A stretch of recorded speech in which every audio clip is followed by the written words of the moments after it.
일부 축구 전문가들은 손흥민의 대회 7번째 골이 단순히 슈팅이 아니라 거의 기적에 가깝다고 주장합니다. 그들은 손흥민이 그저 공을 그라운드를 따라 차는 것이 아니라 스핀슛을 수행했으며 이것이 그를 위한 증거라고 말합니다.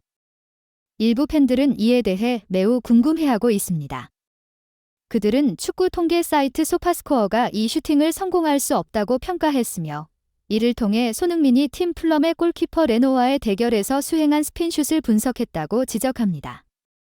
손흥민의 슛은 그가 페널티 에리어에서 마크 없이 그냥 골로 찰 수 있다면 매우 쉬울 것처럼 보였지만 일부 전문가들은 이것이 거의 기적에 가까운 슛이어서 축구 통계 사이트들도 이 슛을 골로 들어갈 수 없다고 평가하였다고 주장합니다. 우리는 축구 잡지를 통해 더 자세히 알아볼 것입니다. 모든 사람들이 첫 골 상황을 더 잘 이해할 수 있도록 우리는 정지 이미지를 다시 봄으로써 설명할 것입니다. 손흥민은 팀원으로부터 공을 받아 가짜 동작으로 두 센터백을 넘어갑니다. 그는 페널티 에리어의 경계선 근처에서 공을 차고 거의 골대를 향하는 상황에서 이를 진행시킵니다. 손흥민은 오른발로 스핀슛을 해서 오른쪽 상단 구석으로 골을 넣었습니다.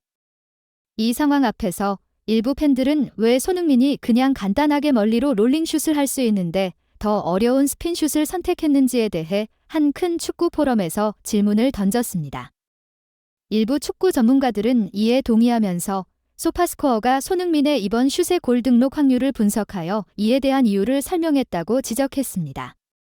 소파스코어는 숫자로서 그 경기에서 손흥민의 첫 골이 거의 불가능한 기적이었다고 표현했습니다. 이것은 일부 축구 팬들을 놀라게 했습니다. 그들은 계속해서 손흥민의 이번 골의 예상 가치가 0.09이며 효율적인 슛에 대한 예상골 가치가 0.0이라고 지적했습니다.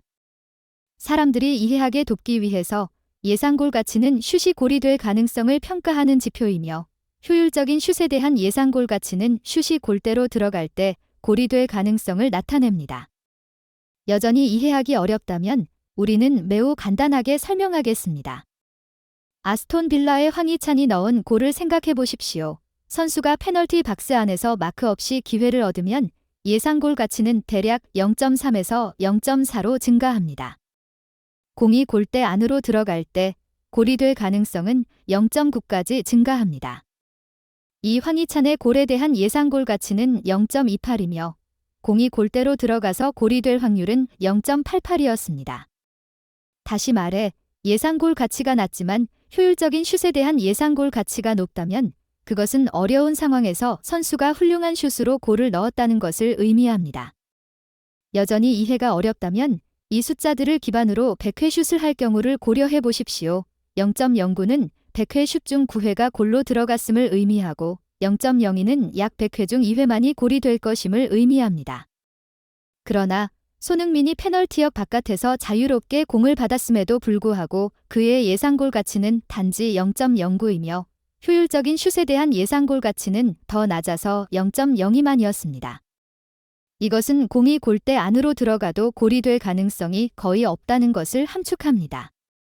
일부 축구 팬들은 이를 듣고 놀랐으며 손흥민의 골이 황희찬의 골보다 쉽게 보였고 그들은 왜 소파스코어가 그렇게 평가했는지 이해할 수 없었다고 말했습니다. 일부 전문가들은 그 이유는 핀란드의 골키퍼 베른트 레노의 위치에 있다고 분석했습니다. 레노는 골대에서 두세 걸음밖에 떨어져 있지 않았으며 손흥민이 슛을 할 경우 그는 완전히 그의 범위 내에서 공을 막을 가능성이 있었습니다.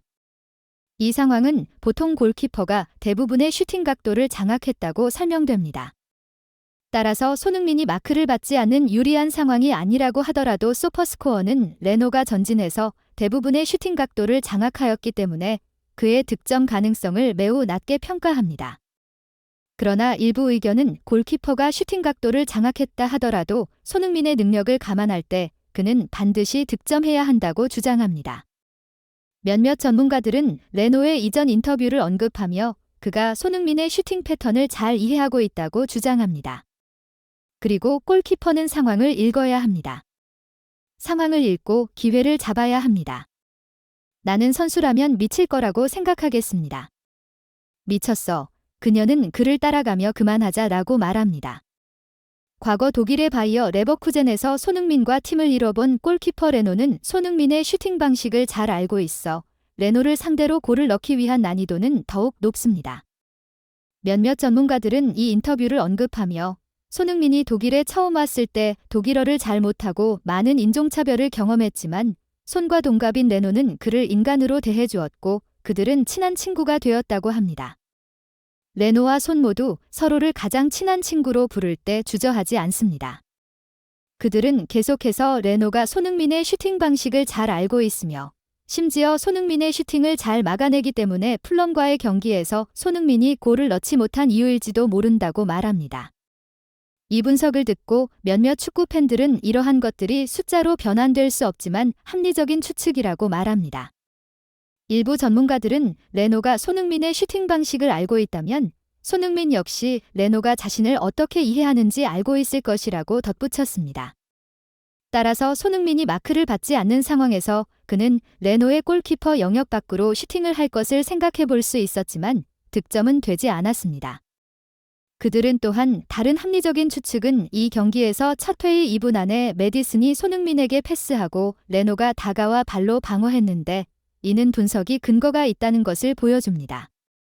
손흥민은 양옆으로 롤링 슈팅을 선택하지 않고 몇 배나 어려운 볼리 슈팅을 했습니다. 따라서 소퍼스코어는 이 슈팅의 난이도가 더 높았으며 골문에 넣을 확률이 없어 예상 득점 가치가 효율적인 슈팅 횟수 대비 0.0이었습니다. 위에서 말했듯이 0.02는 비율로 환산하면 100번 슈팅할 때 골망을 향해 가는 것이 단 2번이라는 것입니다. 따라서 이러한 기술을 긴장되는 경기에서 항상 보여주는 것은 실제로 속임수와 같습니다. 이것은 많은 축구 팬들을 놀라게 하였습니다. 참고로 레노의 기록을 보면 이 시즌 프리미어리그에서 세이브 비율이 8위에 랭크되어 있어서 레노는 평범한 골키퍼가 아니란 것을 의미합니다. 따라서 몇몇 전문가들은 손흥민이 그 슈팅을 하지 않았다면 골을 넣을 확률이 매우 낮았을 것이라고 주장합니다. 경기 중에 손흥민은 토트넘의 코너킥 상황에서 레노에게 다가가 대화를 나누었고 심지어 어깨를 가볍게 눌렀습니다. 레노와 손 사이의 관계를 잘 모르는 팬들은 이 동작을 보고 텔레비전 생중계로 실시간으로 의문을 가지게 될 것입니다. 일부 팬들은 경기 도중 손흥민이 레노에게 접촉하는 것은 농담이고 둘 다 실제로 싸우려는 의도는 없다고 주장합니다. 레노의 표정을 보면 분노나 짜증을 나타내는 흔적을 전혀 찾을 수 없습니다. 그들은 또한 손흥민이 그 위치에서 슈팅하는 것은 단순히 슈팅이 아니라 마치 기적처럼 보인다고 말합니다. 그들은 더욱이 레노가 올 시즌 손흥민의 퍼포먼스를 보고 감탄하며 믿을 수 없다고 느낄 수도 있다고 주장합니다. 이와 같이 단순한 슈팅에서 나타나는 극적인 1대1 상황은 프리미어리그에서 경기하는 선수들의 수준에 큰 차이가 있다는 것을 보여줍니다. 매일 고품질이 동영상에서 열정을 느낄 수 있도록 구독하고 좋아요를 누르고 알림을 설정하는 것을 잊지 마세요.